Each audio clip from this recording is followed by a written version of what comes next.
Aujourd'hui, on continue à s'intéresser à la voiture. On va réaliser notre tableau de bord. Bon bah voilà, ici on voit qu'on a un gros tableau de bord, il est plutôt assez lourd.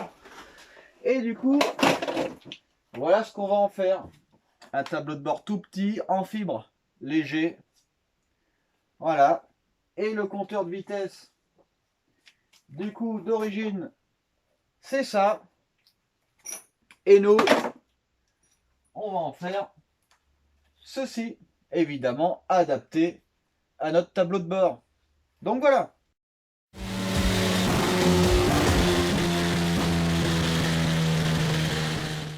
Donc voilà, je vais vous expliquer comment réaliser son propre tableau de bord. Alors, votre tableau de bord, c'est assez particulier. Il y a entre parenthèses certaines règles à respecter pour avoir le confort optimal. Alors, qu'est-ce que je veux dire par là? Eh bien, c'est très simple. Par exemple, ici, votre tableau de bord, il doit être perpendiculaire au plan de votre vision pour que votre vue soit parfaite. Évidemment, si votre compteur il est penché un petit peu, ça va pas être agréable à l'œil. On peut avoir des reflets. En plus de ça, l'aiguille elle va être là alors que nos valeurs vont être là. On va être décalé par rapport à ce qu'on voit. Donc ici, c'est une règle assez importante. Alors comment savoir du coup quel est cet angle? Et ben en fait, ce qui peut arriver, par exemple sur notre véhicule, ici notre volant hop, est parallèle directement au plan du tableau de bord. Normalement, un volant, il est comme ça, il est fait comme ça. Nous, sur notre voiture, il est légèrement penché. Il y a plusieurs styles de volant. Il y en a des droits, il y en a des sur le côté. Comme celui-là, par exemple, nous, on en a un peu penché sur le côté. Donc voilà, donc ça, c'est un truc à respecter. C'est assez important. C'est un confort visuel. Donc ici, on respecte le plan. Ensuite, du coup, le deuxième plan, ici, pareil. Hop, notre vue, évidemment, il faut qu'on reste toujours droit. Donc pareil, une fois de plus, on est parallèle au volant. Nous, sur notre voiture, le volant est légèrement en biais. Et en fait, le conducteur est un peu plus par là. Du coup, eh ben, une fois de plus, il faut qu'on soit perpendiculaire du coup à notre plan de vision.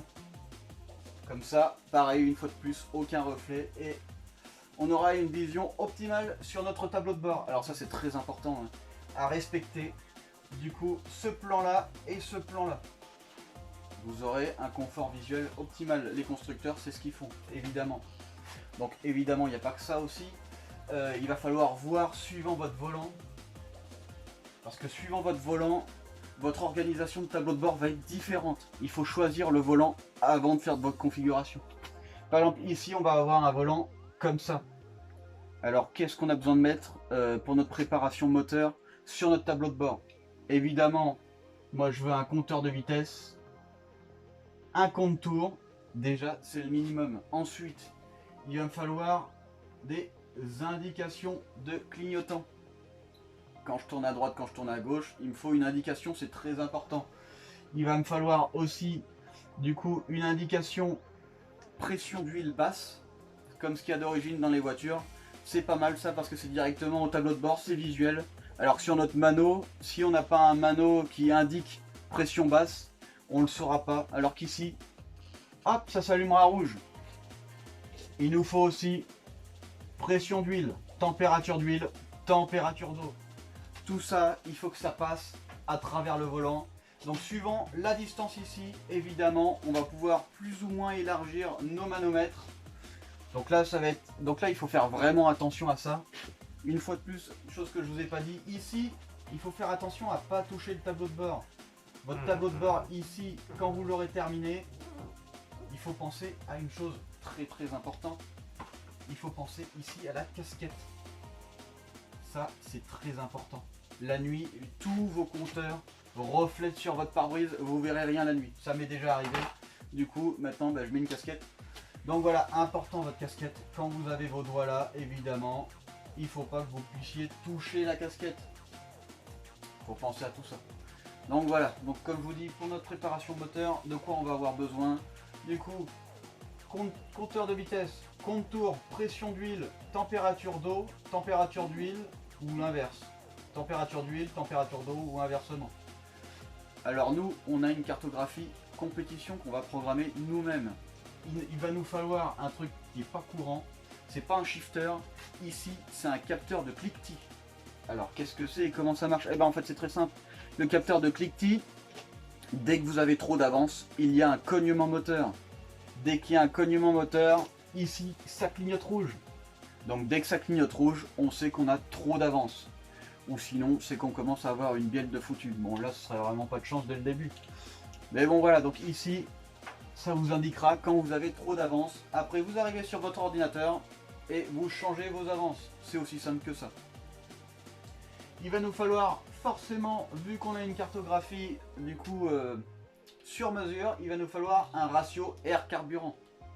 Alors, vu qu'on compte rouler un peu souvent avec notre véhicule, il va falloir du coup choisir plusieurs ratios. Par exemple, on a le 16 pour 1, c'est 15,6. Je vais mettre une précision, 15,6 pour 1 pour avoir la consommation la plus basse possible. Donc ici, ça va être plutôt pour le ralenti régime constant. 14,6 pour 1, c'est le ratio optimal. Donc ça veut dire que c'est le meilleur rapport entre le rendement et la puissance. Donc c'est là où on aura le moins de pertes par rapport à la puissance. Et là, du coup, le ratio que nous, on va surtout utiliser, le 12,5 pour 1. Ça va être notre puissance max. Alors, avec l'éthanol, ça va pas être 12,5 pour 1. On verra ça. Ça peut varier un petit peu. Mais en gros, si vous voulez, là, avec notre moteur, l'avantage d'avoir une cartographie compétition, comme je vous le dis, on va pouvoir choisir où est-ce qu'on met ça, dans quelle ligne, à quel moment.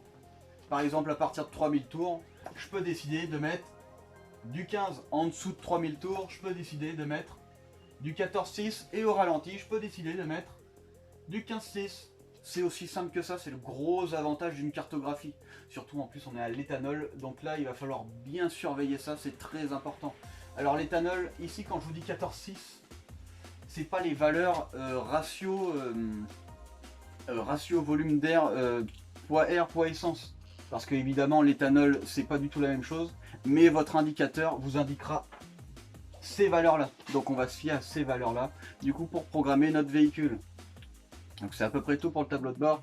Dernière chose importante, ici vous avez vos interrupteurs. Alors je conseille de mettre un interrupteur pompe essence à part de la cartographie. La cartographie fait contact de pompe à essence, mais je vous conseille de la mettre à part, comme ça vous pouvez sélectionner. Ensuite il vous faut un interrupteur du coup multi-carto, parce que notre cartographie a un fonctionnement multi-carto. Donc en fait on a deux cartographies en une. Dès qu'on appuie sur un bouton par exemple, on peut très bien rouler à 14,6 tout le temps, et dès qu'on appuie sur le bouton ça balance 15,5 tout le temps. Par exemple, on peut faire plusieurs choses. Après d'autres interrupteurs, il y a d'autres interrupteurs, par exemple les feux, on peut ne pas les mettre au volant, on peut faire comme on veut. Ce qui compte, c'est que ces boutons soient très faciles d'accès. Le mieux c'est de ne pas avoir à se décrocher du siège. Le mieux c'est juste avoir tendre, on appuie sur les boutons. C'est beaucoup plus simple. Donc voilà à peu près le tableau de bord, comment on va le faire. Il faut le faire le plus léger possible, le plus compact possible. Donc nous on a uniquement besoin de ça, on va pas faire un tableau de bord énorme. Il faut évidemment aussi qu'il n'y ait pas des endroits qui coupent. Par exemple ici il ne faut pas qu'il y ait de pointe, ce genre de truc qui pourrait être néfaste. Par exemple pour le contrôle technique. Parce que oui on peut passer au contrôle technique avec un tableau de bord que vous avez fait vous-même. Si il n'est pas coupant, s'il n'est pas dangereux, si vous avez toutes vos indications obligatoires. Par exemple, j'ai oublié de vous dire aussi, les pleins phares, c'est obligatoire. Donc il va falloir un voyant plein phare. Donc voilà à peu près à quoi ressemblera notre tableau de bord. Évidemment, il va falloir fibrer tout ça. Voilà. Donc hop. Donc voilà, donc comme je vous dis ici, l'angle, là, c'est l'angle compteur pour avoir une vision optimale. Donc mon tableau de bord s'arrête ici, à la moitié quasiment. Ici, il va falloir installer l'air conditionné, donc j'ai ce qu'il faut. Et ici, donc on percera une fois que la fibre sera mise. et on installera ça. C'est très important, on se fait recaler au contrôle technique si on n'a pas l'air conditionné, évidemment. Comme je vous dis ici, les compteurs doivent être penchés. Ils sont penchés comme il faut là. Du coup, on est bien, on n'a plus qu'à fibrer tout ça. On va remettre un peu droit ça. Une fois qu'on aura fait ça, on va placer notre fibre partout dessus. Et après, on n'aura plus qu'à l'enlever. Et le revêtement, il faut le faire du coup avec un tissu. Mais alors attention, il ne faut pas que ce soit un tissu qui reflète. Parce que si la lumière vous reflète dessus dans les yeux, ça va pas être agréable. Il va falloir utiliser plutôt une matière mate qui absorbe la lumière, du noir ou du gris, ce genre de truc. Mais si vous utilisez du blanc brillant par exemple, ça va vous refléter dessus. Alors autre chose, surtout votre tableau de bord quand vous le faites, évidemment, il faut penser à comment vous allez le maintenir. Ici par exemple, on a des maintiens par dessous. Hop. Donc voilà. Donc on se met bien contre. Et on va bien mettre de la fibre jusqu'ici. Le derrière ici, on est sur de l'acier. Du coup on va prolonger notre fibre. Et on viendra percer.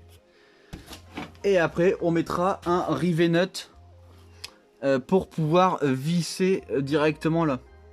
Alors on pourrait le rifter, mais bon, c'est quand même plus intéressant de pouvoir retirer votre tableau de bord. Pareil ici, on est sur de l'acier, là aussi et là aussi. Alors ici, on va laisser vide.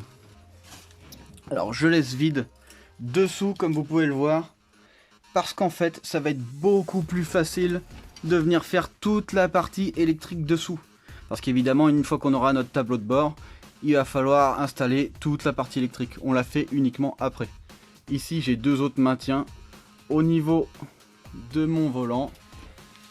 Voilà, du coup, mon tableau de bord, eh ben, il flottera pas. Donc, c'est surtout très important. Il faut penser à tout ça. Donc, voilà ce qu'on va utiliser. On va utiliser, du coup, de la résine ortho, du mat vert. Alors, on va utiliser du mat vert et pas du tissu de verre, parce que le mat vert, ça va être beaucoup plus facile pour prendre les coins. Donc voilà, donc là j'ai du mat vert. Du coup, surtout avant de faire votre mélange, important, coupez vos morceaux de mat vert. Parce que sinon, quand vous aurez fait votre mélange, on n'a pas beaucoup de temps après pour l'étaler. Donc après, si c'est pour que ça durcisse dans le pot le temps de découper, c'est quand même dommage. Alors ici, on va utiliser une balance de cuisine. Alors pourquoi ça, la résine, pour 100 g de résine, on utilise entre 2 et 5 g de durcisseur. Donc c'est très important. Du coup évidemment plus vous mettez de durcisseur, plus ça va aller vite. Et après on utilise un pinceau, hop, pour étaler du coup votre résine. Donc voilà, après avoir tout fibré, voilà à quoi ça ressemble. Hop.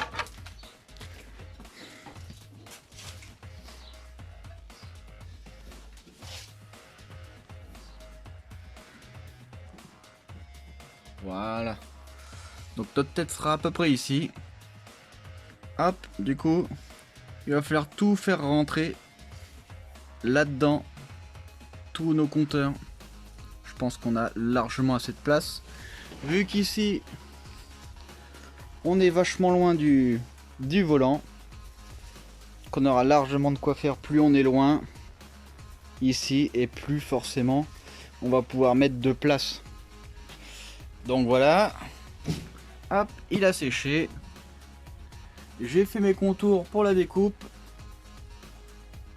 Voilà. Hop. Et maintenant, on n'a plus qu'à le décoller. Donc voilà un peu où on en est avec notre tableau de bord. Donc hop. Donc voilà. On a notre tableau de bord qui est fait comme ça. Donc je l'ai fait le plus petit possible. Voilà. Pour que ce soit le plus léger possible. Donc là ici évidemment il faut faire les emplacements de vos instrumentations. Là ici les feux. Évidemment il faut pas oublier le système de ventilation qui est obligatoire. Voilà. Ici, on aura les warnings. Et ici, on a des plaques en aluminium pour pouvoir mettre nos options. Donc voilà, donc ici on a notre compteur. Et hop, quand je mets mon volant, voilà, du coup là je vois parfaitement mon compteur. Hop, et ici en aluminium j'ai ma casquette. Elle ira à peu près comme ça. Donc voilà, donc la casquette évidemment c'est pour éviter les reflets de la lumière et pour éviter les reflets des compteurs sur le pare-brise. Donc voilà, donc maintenant on n'a plus qu'à mettre du coup le revêtement. J'ai acheté un revêtement, évidemment on va pas laisser ça comme ça. J'ai acheté un revêtement, je vais mettre ça dessus et on va voir si c'est bien ou pas. Si c'est pas bien, bah, je ferai autre chose, je peindrai ou je ferai quelque chose. Mais en tout cas c'est bon, on a notre tableau de bord. Donc voilà un peu le revêtement que j'ai choisi. Donc j'ai choisi un tissu moussé derrière pour éviter de voir trop les défauts de la fibre. Alors bah, par contre malheureusement c'est pas élastique, donc quand on va le mettre, je pense qu'on aura quelques plis par-ci par-là. Donc voilà, c'est du ciel de toit. Donc j'ai pris un tissu spécial ciel de toit pour faire le tableau de bord. Donc voilà, donc j'ai fait le revêtement. Bon, je suis pas un expert, une fois de plus. J'ai des énormes défauts. Voilà. Donc voilà ce que ça donne à peu près. Voilà, bon, j'ai pas encore tout installé. Voilà, alors une chose que je vous ai pas dit, à laquelle il faut faire attention évidemment, c'est votre pare-brise. Hop, donc voilà, donc là on voit que on a encore un peu de marge. Voilà. Donc maintenant il me restera plus qu'à faire toute l'instrumentation, à placer l'air conditionné.